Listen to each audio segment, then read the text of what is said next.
कोई बोल भी पटीदारवा अखने बोला है। रिकॉर्डिंग बाय टॉप म्यूजिक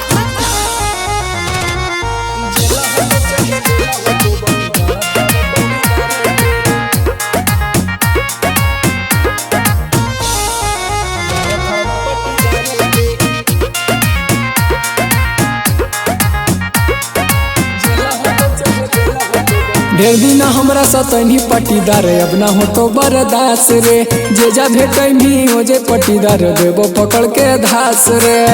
दिन भारी ये जीरा है पटीदारवा बोलबो नहीं खा रहा है पटीदारवा। ढेर दिन हमरा सतनी पटीदार अब ना हो तो बरदास रे जे जा भेट भी हो जे पटीदार देबो पकड़ के धास रे।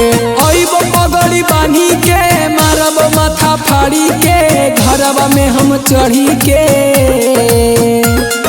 जेला हो तो चाहे बेला हो तो बाकी गाना फाड़ो पटीदारे के। जेला हो तो चाहे बेला हो तो बाकी गाना फाड़ो पटीदारे के।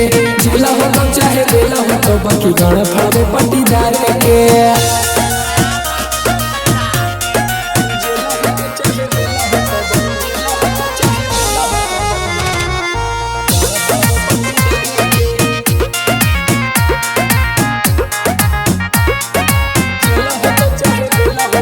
रहियो जब अकेले तो तू गंगा लेके मारे आबोही झुंडा में रही के तू हमारा से रंगदारी बतिया बोही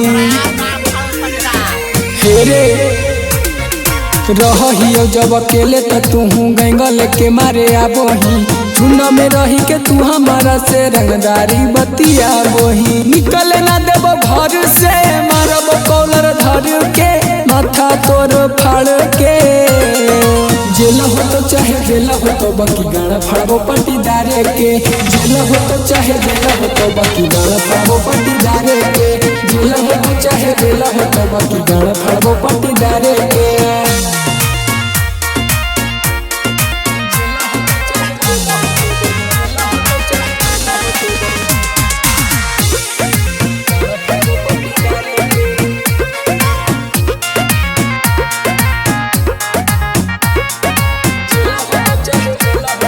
करब पटीदारवा एक दिन हाँ में सिस्टम है करे देखी के तोरा ये तो पटीदार हार्ट अटैक करे हमरा देख के चल रहा है पटीदारवा।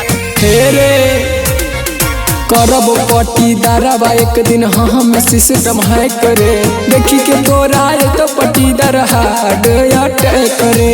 उपेंद्र सोनू के चिन्ह के रहा दोनों के रहब नहीं अब डरी के। जेला हो तो चाहे बेला हो तो बाकी गाना फाड़ो पटीदारे के। जेला हो तो चाहे बेला हो तो बाकी गाना फाड़ो पटीदारे के। जेला हो तो चाहे बेला हो तो बाकी गाना फाड़ो पटीदारे के।